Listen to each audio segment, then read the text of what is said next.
Al saludarles, permítanme expresar mi agradecimiento al cielo por el privilegio de repasar con ustedes un estudio de tal contenido como el que estamos abordando.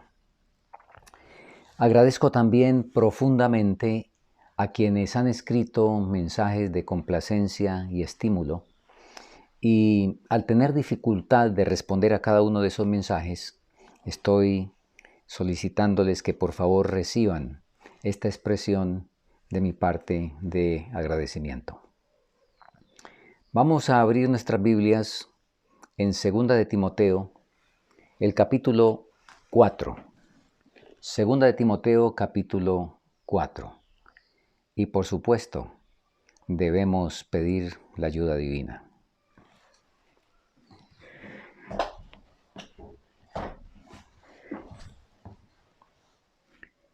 Nuestro Dios y Padre, gracias porque tenemos otra vez el privilegio de examinar en tu palabra las cosas que acontecieron y están escritas para nuestra enseñanza.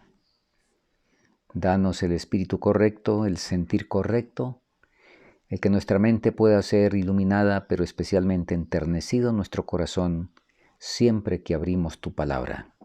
Lo agradecemos en el nombre de Cristo Jesús. Amén.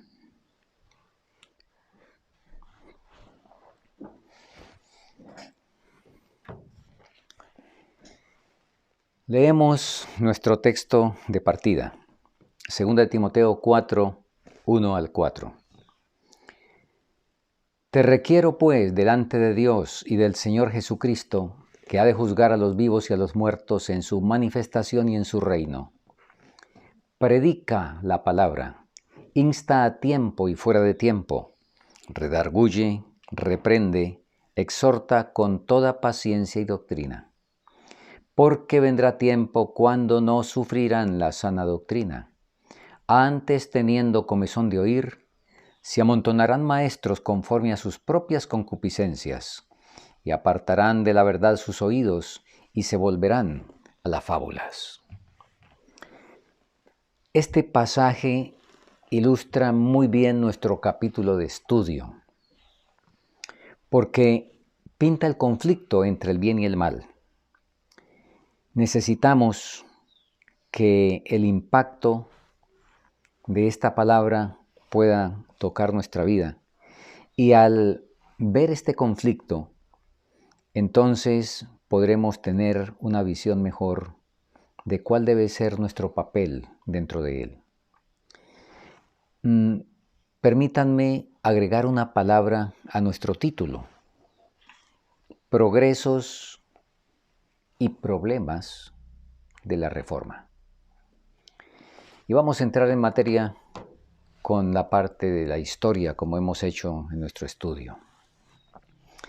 A las 11 de la noche del día 4 de mayo de 1521, llega al castillo de Warburg un caballero que se hace pasar por Doncel Jorge o Caballero Jorge. Vive incógnito los meses siguientes, crece su pelo y su barba, sale a caza como buen caballero de la época, sufre algunos achaques de salud y en ese su destierro, él con frecuencia se refiere a esa reclusión como el nido de los pájaros o el reino de los pájaros. Ese caballero no es otro, como ya sabemos, sino Martín Lutero. Hay conmoción en Alemania, todo tipo de reacciones porque se desapareció Lutero. Aún los enemigos que se alegraron inicialmente de su desaparición, porque obviamente era para ellos un triunfo y un respiro, se preocupan al ver el fervor popular y al ser testigos de que muchos, bajo juramento, prometieron vengar su sangre.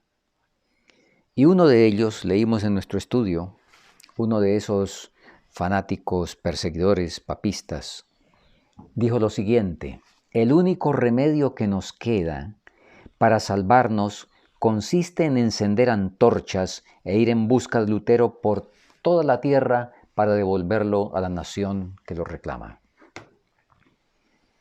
Pero vamos a gustar una muestra de lo que dicen sus amigos frente a esa desaparición. ¿Han visto ustedes este cuadro?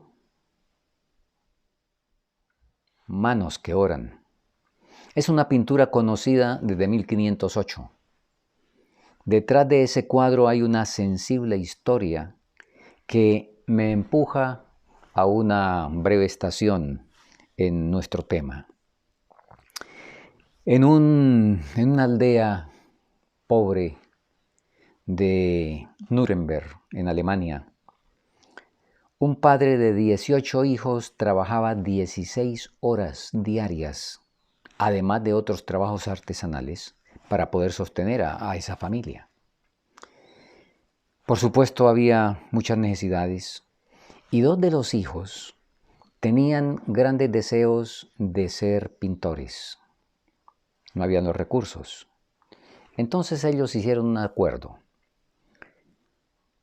Uno de ellos trabajaría duro para que el otro fuera a estudiar y cuando terminara el estudio se cambiarían los papeles. De modo que echaron una moneda y Albrecht, que era uno de ellos, el otro era Albert.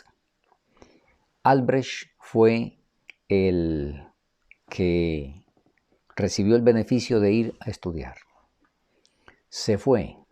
4 años estuvo estudiando pintura, al cabo de los cuales regresó y en una reunión que se hizo para toda la familia, la fiesta del hijo que venía, que ahora ya había empezado a ganar muy buen dinero, ahora él propone un brindis en honor de la reunión familiar y de su hermano y le dice: ahora, hermano mío, es tu turno. Yo me encargo absolutamente de todo. Su hermano vino con lágrimas, lo tocó en la mejilla y le dijo: Albrecht, en estos 4 años no hay un solo hueso de mis manos que no se haya quebrado por lo menos una vez. Y tuve mucha dificultad por la artritis. Tuve mucha dificultad en levantar la copa para el brindis. Ya es demasiado tarde.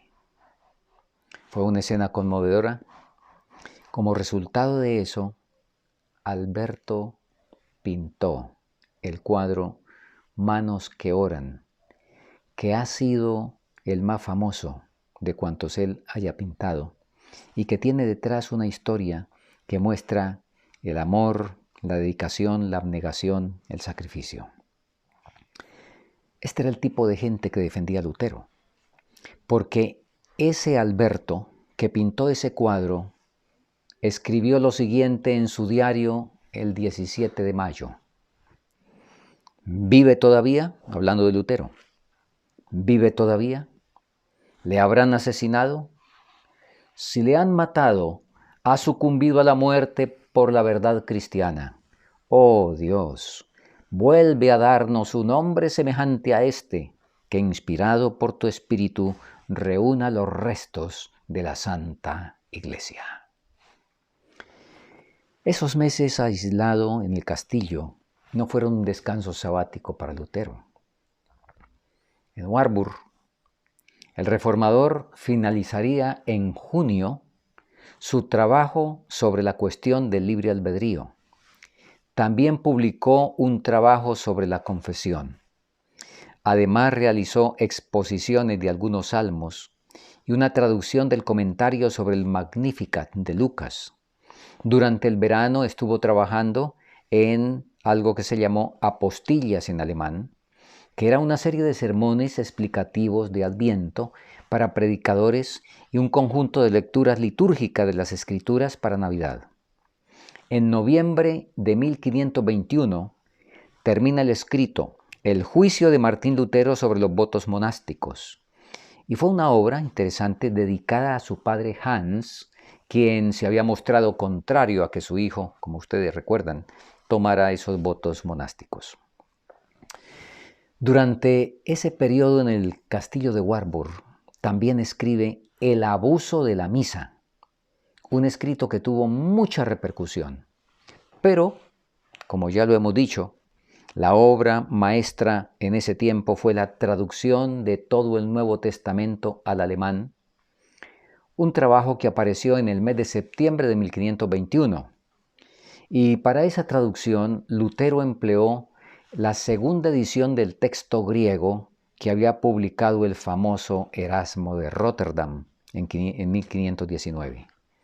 Y como ya lo dijimos, en 10 semanas traduce, reuniendo 18 dialectos, traduce Martín Lutero el Nuevo Testamento y, como bien sabemos, de alguna manera creando así o colocando la tremenda base del idioma alemán.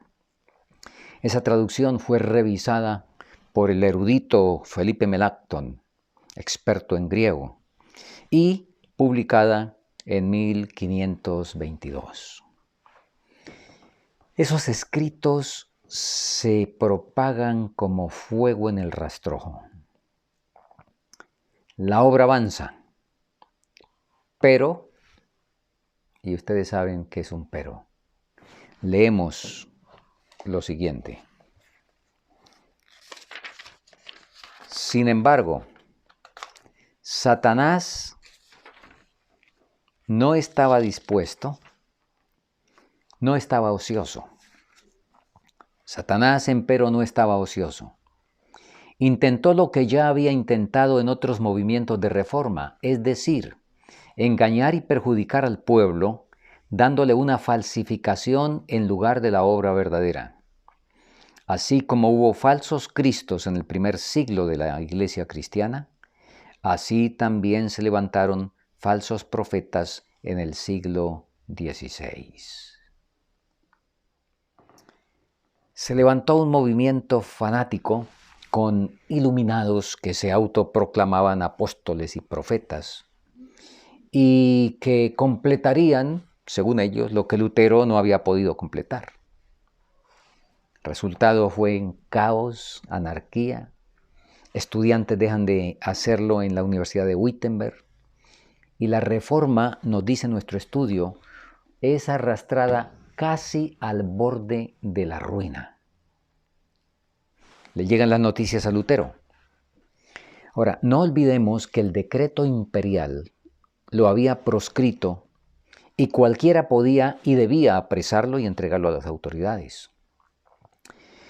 Federico, estudiamos en nuestros capítulos anteriores, Federico el Elector, el que hizo el plan para secuestrarlo y salvarle la vida, Dios le dio sabiduría a Federico, porque a tiempo que salvó a Lutero, se protegió a sí mismo.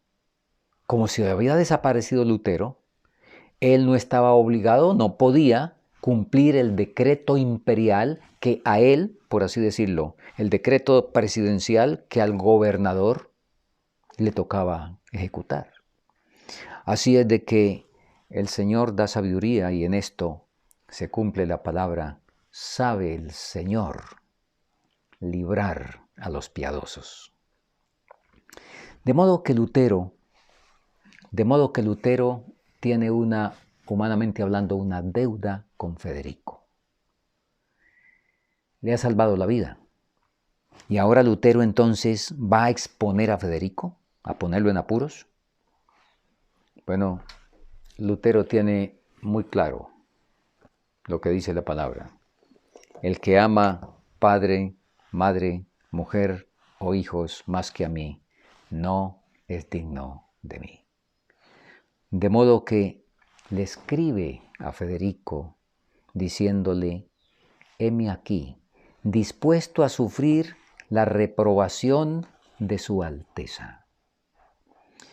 Y le deja claro que está bajo la protección de Dios y que si tuviera la protección meramente humana de él no se atrevería a volver a Wittenberg. Y en algo muy interesante, le escribe además que si se trata de proteger, antes Lutero puede proteger a Federico más de lo que Federico lo puede proteger a él. De modo que Lutero llega a Wittenberg. Cunde la noticia que llegó. La gente no cabe en la capilla. Durante 7 días consecutivos predica, y nuestro estudio nos dice, la palabra de Dios quebrantó la esclavitud del fanatismo, y el poder del Evangelio hizo volver a la verdad al pueblo que se había descarriado. Los fanáticos son derrotados en un debate que Lutero no quería adelantar, pero fue presionado a eso, y en ese debate fueron derrotados de tal manera que abandonaron a Wittenberg. Bien, se sigue trabajando. Lutero ahora sigue traduciendo el resto de la Biblia, siguen saliendo tratados, pero el fanatismo resurge. Lo encabeza Thomas Müntzer, que se había educado en Wittenberg. Y tristemente, como ha ocurrido en toda la historia, millares aceptaron sus diabólicas enseñanzas. La gente se rebeló incluso contra las autoridades y el resultado fue que los campos de Alemania se empaparon de sangre.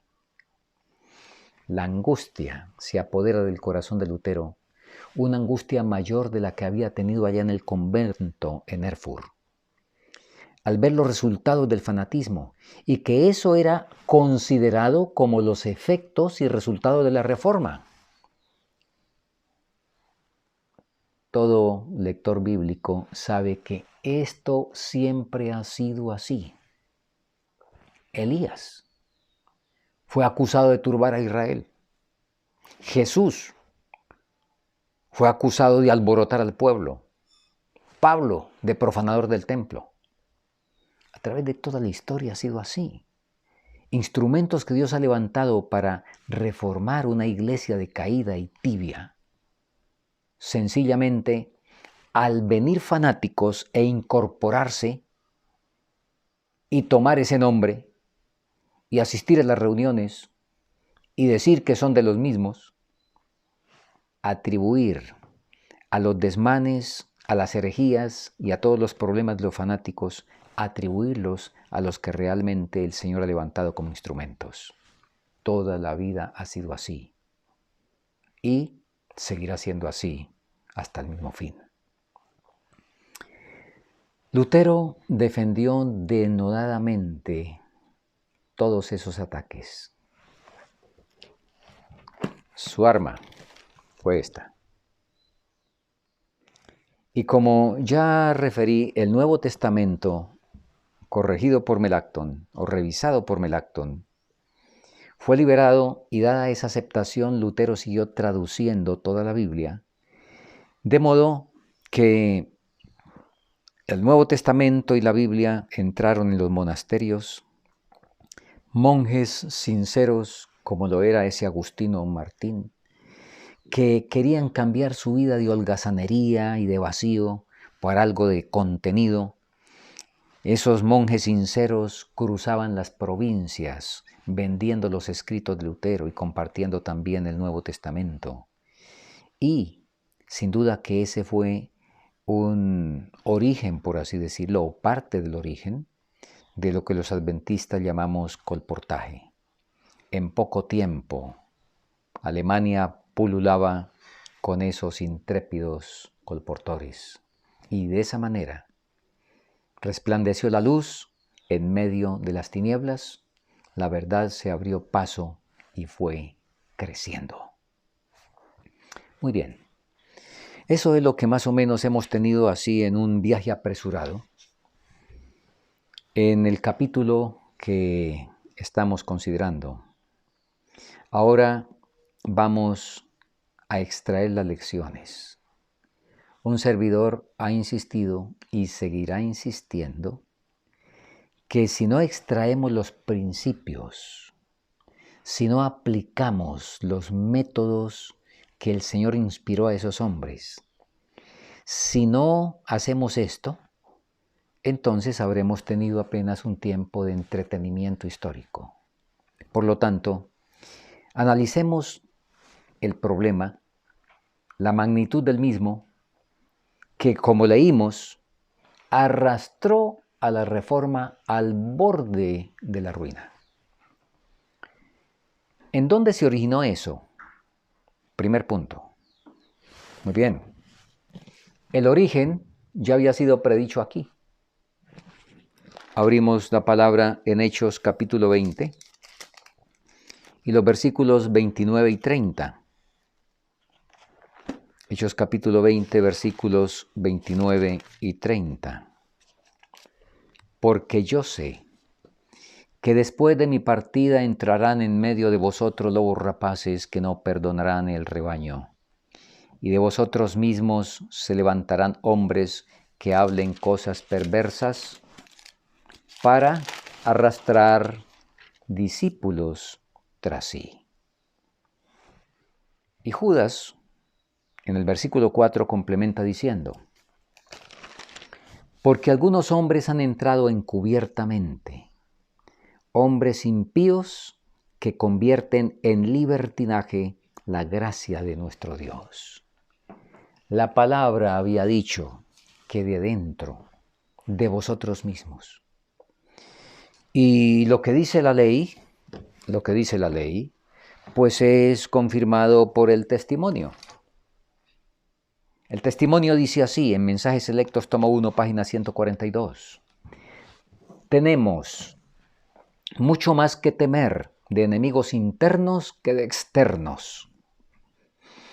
Los impedimentos para el vigor y el éxito provienen mucho más de la iglesia misma que del mundo. Bien claro.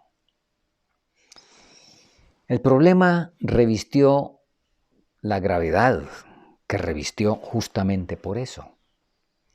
Porque ustedes saben que llueva torrencialmente con tal de que no haya goteras en la casa. Pero si hay goteras, el asunto se complica. Y este caballero, que ya lo mencionamos, pero que vamos a mostrarlo, este caballero llamado Tomás Munzer, y que como se puede leer en la placa que se encuentra de estudiantes distinguidos, ya sea en el bien o en el mal, o estudiantes que estuvieron en Wittenberg. Si ustedes visitan a Wittenberg, encuentran estas placas. Allá se encuentra también la placa del conde de Zinzendorf y de otros reformadores de Dinamarca que estudiaron en Wittenberg. Entonces, este caballero, Tomás Munzer, que como pueden ver y leer fue teólogo, fue el principal autor del desastre. Y vamos a leer, porque nos hace mucho bien, examinar en dónde estuvo el problema. En primer lugar, Munzer, dice nuestro estudio, deseaba vehementemente reformar al mundo, olvidando reformarse a sí mismo. Nótese bien, deseaba vehementemente reformar al mundo. Todos los hombres de Dios que Dios usó, ninguno tuvo deseos de ser tremendo reformador que sacudiera al mundo. Tenemos diferentes ejemplos. Elías el profeta. La inspiración nos dice que en las montañas de Galaad vivía un hombre de fe y oración cuyo ministerio intrépido estaba llamado para detener la rápida apostasía de Israel. Y Elías estaba angustiado, así como nos dice Ezequiel, que debemos estar nosotros gimiendo y clamando por los terribles pecados que hay en Jerusalén, la Jerusalén espiritual actual. Ese era el espíritu de Elías. Y le dijo al Señor que si fuera posible enviara castigos antes de que este pueblo desobediente y rebelde cruzara el punto sin retorno. Él no pretendió hacer nada, estaba orando, derramando su corazón. El Señor le dijo: escuché tu oración, vamos a hacer lo que tú has orado, ve tú eres el encargado. Y Elías tampoco, por supuesto, se rechazó, pero él no deseó como Munzer ser un gran reformador. ¿Qué tenemos de Lutero? Voy a leer. Leemos en la página 199 cuál era el sentir de Lutero. Notemos. En la obra de la Reforma, empiezo en la página 198. En la obra de la Reforma, Lutero había sido impulsado por el Espíritu de Dios y llevado más allá de lo que pensara. No había tenido el propósito de tomar tales resoluciones, ni de efectuar cambios tan radicales. Había sido solamente instrumento en manos del poder infinito. Así es que, problema número 1, cuando alguien desea ser un gran reformador, sin reformarse primero a sí mismo. Punto número 2. Y estamos sacándolo aquí de nuestro estudio, por supuesto. Munzer nos dice, ambicionaba ejercer cargos de influencia. Y vamos otra vez a otros ejemplos. ¿Quiénes en la historia bíblica han dejado historia siniestra por querer cargos, posición? Bueno, esto lo encarna, todos estos 3 puntos que estamos mencionando, el que mejor los encarna es Satanás. Pero aquí en la tierra, muchos han seguido su ejemplo. ¿Ustedes recuerdan la rebelión de Coré, Datán y Abirán? Nos dice claramente la inspiración que ellos aspiraban y estaban reclamando el sacerdocio.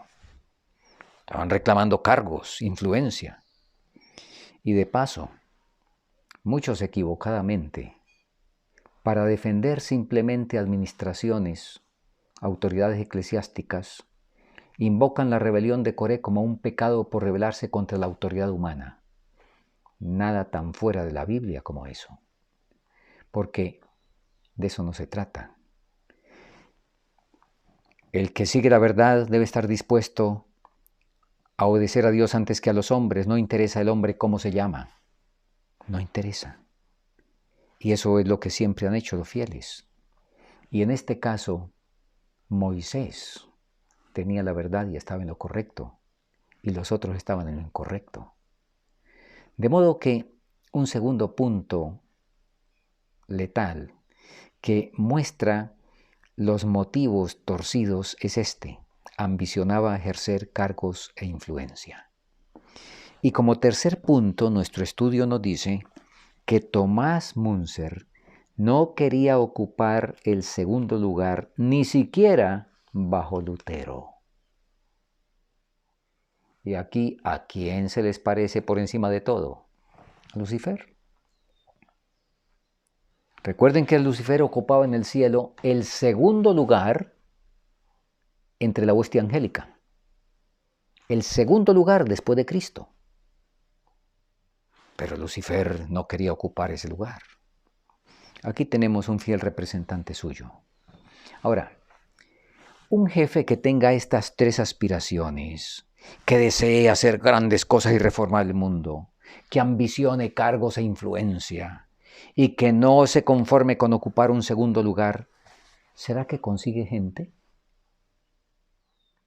Consiguen gente hoy los que tienen estas mismas aspiraciones, que se valoran a sí mismos, que se aman a sí mismos, que se perdonan a sí mismos, que desarrollan los poderes que tienen en sí mismos. En síntesis, que tienen una autoestima elevada según el lenguaje de la psicología. ¿Consiguen gente? ¿Se consigue gente? Por millares. Por millares. Como ocurrió con Munzer. Consiguió millares. ¿Y esos millares de qué participaron? ¿Cómo era su experiencia religiosa? Leámosla juntos, repasémosla otra vez. unos cuantos hombres afectados íntimamente por la agitación religiosa se imaginaron haber recibido revelaciones especiales del cielo y se dieron por designados divinamente para llevar a cabo a feliz término la obra de la Reforma, la cual, según ellos, había sido débilmente iniciada por Lutero. En realidad lo que hacían era deshacer la obra que el reformador había realizado. Rechazaban el gran principio que era la base misma de la Reforma, es a saber, que la palabra de Dios es la regla de fe y práctica, y en lugar de tan infalible guía, sustituían la norma variable e insegura de sus propios sentimientos e impresiones. Ustedes notaron en la lectura que hemos destacado 4 palabras, que son 4 palabras peligrosas. Es un cuarteto funesto, diría yo.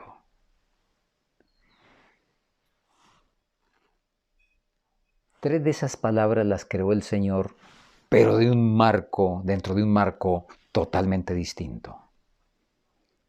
No creo que el Señor creó la agitación. Las 4 palabras que ustedes notaron destacadas son agitación, imaginación, sentimientos e impresiones. La agitación no la creó el Señor. El Señor creó la imaginación, los sentimientos y las impresiones, pero el pecado las pervirtió. Ahora, vayamos por partes. La agitación. Hoy hay agitación.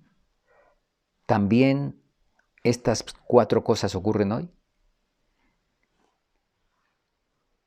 Vemos con mucha frecuencia agitaciones, especialmente en estos últimos años, no causada por la segura palabra profética correctamente leída, sino agitaciones por especulaciones proféticas, entre tantas otras cosas.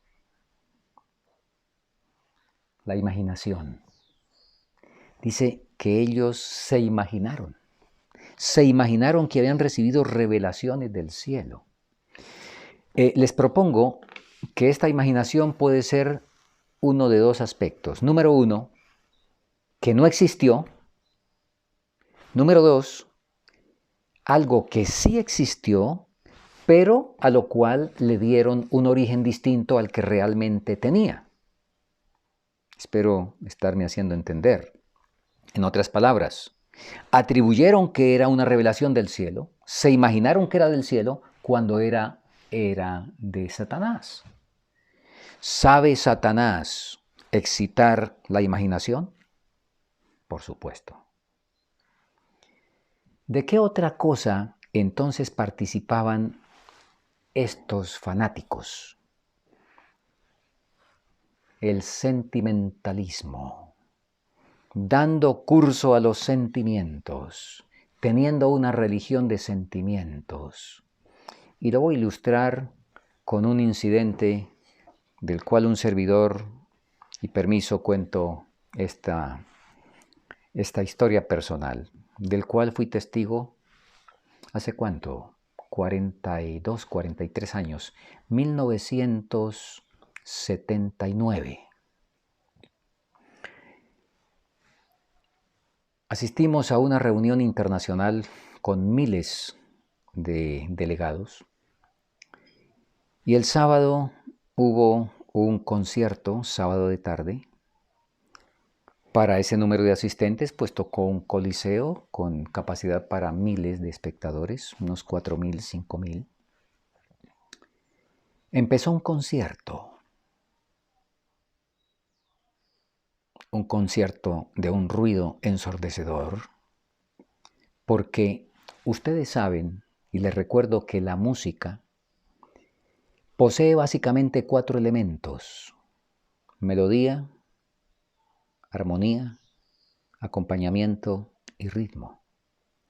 Y cuando se trata de música cristiana, lo fundamental por encima de las demás otras, eso debe tener su balance, por supuesto, para que sea hermoso, agradable, pero por encima de todo debe destacarse la melodía, porque se trata de que el mensaje musical cause un impacto en el alma. Así es que las pistas eran con un volumen estridente, no se escuchaba nada de lo que el cantante hablaba. Por ahí si se lograba deducir alguna palabra no se entendía el sentido. Además de eso, la configuración del lugar no se prestaba porque un coliseo tiene mucho eco, no tiene acústica. De modo que podía decirse, como dijo Aimás cuando David le preguntó: ¿qué sabe usted? ¿El mozo Absalón tiene paz? Él dijo: vi un gran alboroto y no supe qué era. Así es de que se escuchaba un tremendo ruido, pero no se sabía qué era. Bueno, un servidor perseveró unos 15, 20 minutos en el concierto esperando que de pronto hubiera mejoría. No la hubo, decidí mejor salirme. Aprovechamos el tiempo afuera hablando provechosamente con algunos hermanos. Cuando terminó el concierto, más o menos 2 horas más tarde, un delegado anciano del distrito que un servidor manejaba salió, y cuando yo lo saludé y él me habló, yo lo noté emocionado. Cuando él me habló, me acordé de Eva, porque de Eva nos dice Patriarcas y Profetas que cuando comió el fruto prohibido y se presentó con las manos llenas de fruto ante Adán, Adán vio en Eva una rara y anormal excitación. Nuestro hermano me dijo: pastor, oh, qué emoción, qué hermoso, me llegó al corazón. Yo quería que el hermano entendiera algo y le hice una pregunta. Hermano, me alegra mucho que haya tenido esa experiencia. Cuénteme, por favor, compártame. ¿Qué parte del mensaje musical? ¿Cuál fue el contenido que lo tocó a usted y que le llegó al corazón? Él me miró. Me dice: todo el concierto. Me llegó al corazón. Yo le insistí: sí, hermano, pero ¿qué parte del mensaje? Porque tuvo que ser un mensaje que tocó su mente, su razón, y aunque lo llevó hasta conmoverse. Entonces, ¿cuál fue el mensaje que a usted lo tocó, que lo inspiró, que lo impresionó y que le movió sus sentimientos por esas impresiones? El hermano se iba disgustando un poco, me dice: pastor, estoy diciéndole que todo el concierto. Ya, bueno, hermano, está bien. ¿Qué les parece? Sentimientos sin ciencia, sin el mensaje, sin la razón, sin el contenido. Una excitación de los sentidos simplemente. Y leímos también que estos caballeros se entregaban al influjo de sus impresiones y consideraban cada pensamiento y cada impulso como la voz de Dios. Tremendo.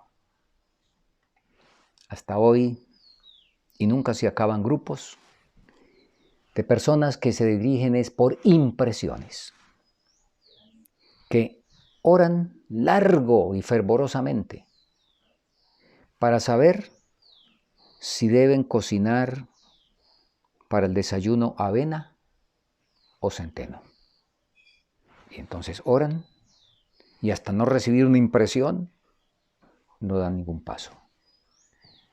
Muchos quienes los ven quedan sorprendidos como si alcanzó a sorprender Melacton. Nuestro estudio nos dice que Melacton quedó impactado y dijo: ¿y esto cómo será? Porque si es el Espíritu de Dios, rechazarlo, entramos en un problema. Y si lo aceptamos y no es el Espíritu de Dios, pues es otro problema.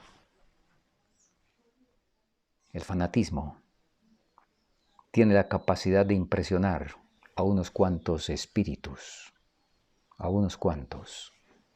Y nuestro estudio nos dice de manera concreta esto a dónde conduce. Leamos. Así se le abrió el camino a Satanás para que a su antojo dominase los espíritus. ¿Y a dónde llegaron esos que con esos métodos y de esa manera se entregaron a Satanás para que lo manejara? ¿A dónde llegaron?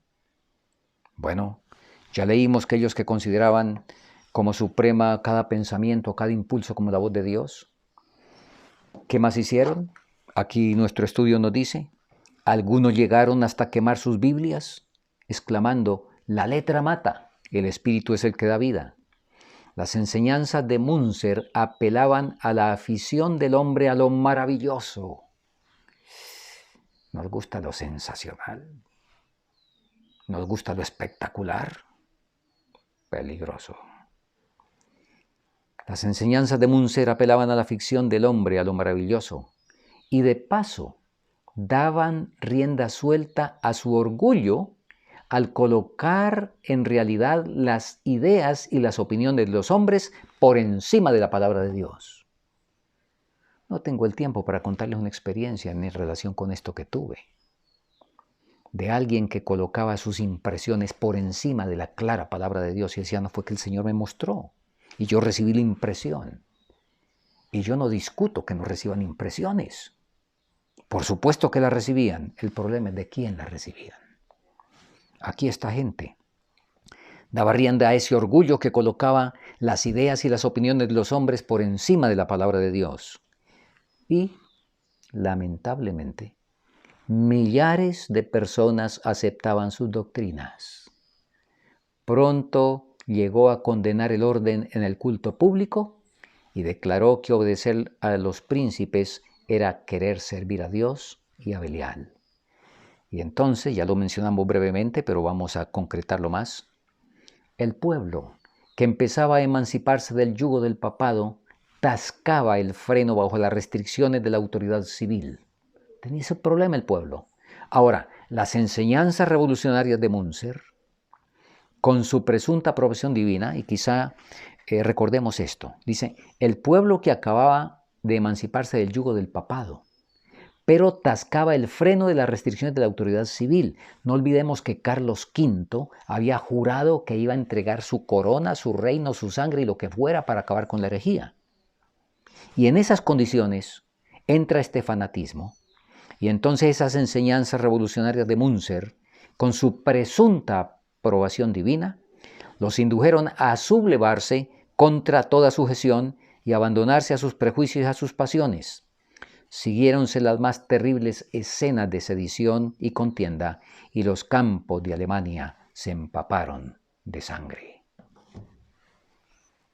Terrible el problema cuando se deja la clara palabra del Señor y se sigue por agitaciones, por impresiones, por sentimientos y por estos asuntos, y también por la voz de los hombres y la voz de la iglesia por encima de la voz de Dios.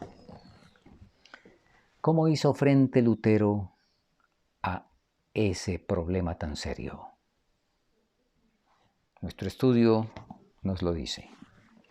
En la página 200 leemos, con exquisita precaución y humildad. Luego seguimos leyendo.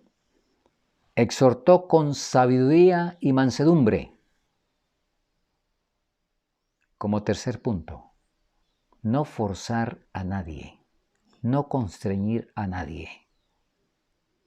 Y como ilustración él dijo, la misa es una cosa mala, pero no apartéis a nadie de ella por la fuerza.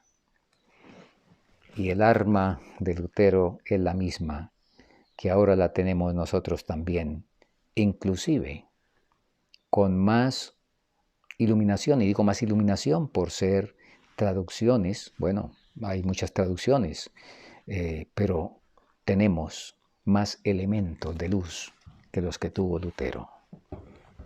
Nosotros, al tratar con el error, debemos practicar estos mismos principios.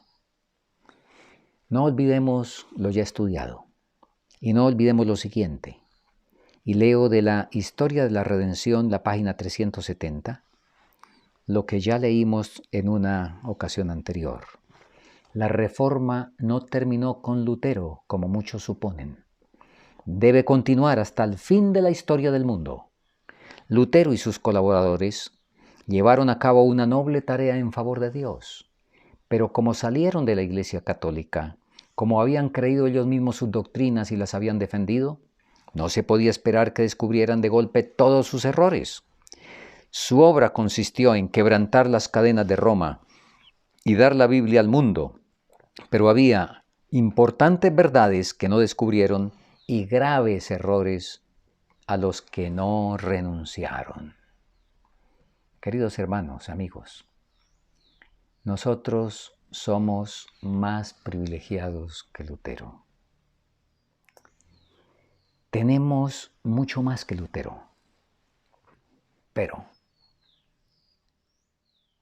tenemos el mismo espíritu. Practicamos los mismos principios al tratar con el error. No olvidemos que muchos se salvarán teniendo una letra incompleta, como Lutero, por ejemplo, pero que tenía el espíritu correcto. Pero no encontraremos en el cielo ni uno solo, y ni uno es ni uno, que tuvo la letra correcta, pero el espíritu incorrecto. Oh,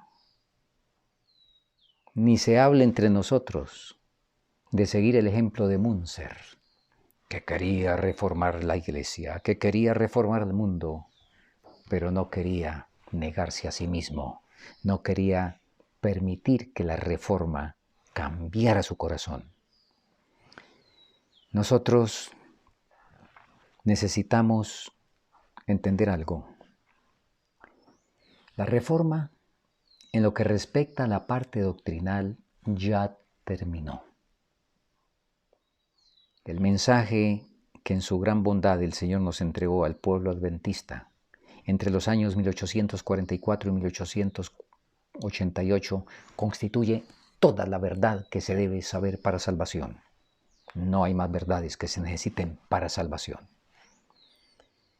Así es de que la reforma desde el punto de vista doctrinal ya terminó. ¿Dónde ha estado el problema? El problema es que no ha existido un pueblo que la acepte. Unos pocos relativamente la han aceptado. El último pueblo, mi pueblo, el pueblo adventista del séptimo día, en 173 años todavía no la ha aceptado. Es por eso que no ha descendido el Espíritu Santo, no ha venido la lluvia tardía, no se ha dado el fuerte pregón. Y Cristo no ha podido venir para terminar esta macabra historia y experiencia del pecado. Y la pregunta en esta hora es, ¿y hasta cuándo? ¿Hasta cuándo dejaremos de ser el pueblo de meramente vocear la verdad? El pueblo de tener, y permítame usar esta expresión, la habladuría correcta. Van 173 años. ¿Cuántos más necesitamos para que todo este pueblo adventista se reavive? La inspiración responde, se necesitan 0 años. ¿Cómo así? Sí, escuchen. ¿Esperamos ver que toda la iglesia se reavive? Ese tiempo nunca llegará. Y no estamos aquí siendo aves de mal agüero, estamos leyendo la inspiración. No estamos trayendo un mensaje de desánimo, pero debemos estudiar la palabra tal como el Señor la dio. Nunca. 173 años no han bastado. 1000 años más. 1.000.000 de años más. Nunca. Nunca la totalidad de un pueblo con un nombre. Nunca nos dice la inspiración. ¿En dónde está la solución? Tú y yo. Dentro de ese pueblo. Al igual que en toda la historia, y si bien serán una minoría, pero habrá quienes permiten que la reforma se apodere de su vida? ¿Se comprometerán con el Señor al igual que los que nos antecedieron? Y con esos el Señor terminará la obra y podrá venir para acabar con esta experiencia macabra del pecado. Queridos hermanos, oremos para que podamos contarnos entre ese pueblo. Tú y yo lo decidimos. El llamado está dado, la provisión está dada, el cielo espera tu respuesta, espera mi respuesta. Oremos.